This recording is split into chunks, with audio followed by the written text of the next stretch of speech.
Everyone, আসসালামু আলাইকুম, welcome to my page. আজকে চলো কেকটা ডেকোরেশন করতে করতে তোমাদের সাথে একটা মজার কথা শেয়ার করি। এই কেকটা ছিল একটা সেলিব্রিটি আপুর জন্য। সে তার আইডি থেকে যখন আমাকে মেসেজ দিয়েছে, আমি তো পুরাই অবাক যে সে আসলেই আমার কাছ থেকে কেক নিতে চায়।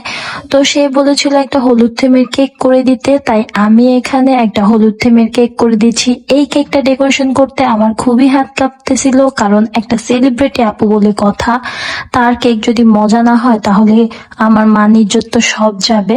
তো যাই হোক, এটা ছিল একটা রসমালাই ফ্লেভারের কেক, আর সে যেরকম পিকচার রেফারেন্স দিয়েছিল আমি সেই অনুযায়ী কেকটা তৈরি করে দিয়েছিলাম। আর এই কেকটা তৈরি করতে করতে আমি চিন্তা করতেছিলাম যে এত বড় একটা সেলিব্রিটি আপু আমার পেজ থেকে কেক নিচ্ছে, আমার তো একদম কপাল খুলে গেছে। তো যাই হোক, ইতিমধ্যে তোমরা দেখে ফেলেছো কোন আপুটা আমাদের পেজ থেকে এই হলুদ থিমের কেকটা নিয়েছে। সে কিন্তু এখন বর্তমানে অনেক ভাইরাল। তো এই কেকটা সে নিয়েছিল মৌ ও আরিফের হলুদ সন্ধ্যা হিসেবে। তো এই জন্য আমি এখানে ফন্ডেন্টের একটা মৌ ও আরিফের হলুদ সন্ধ্যা লিখে দিয়েছিলাম। এই কেকটা দেখতে কিন্তু খুবই সুন্দর হয়েছে, আর তাদের রিভিউ মাশাআল্লাহ অনেক ভালো।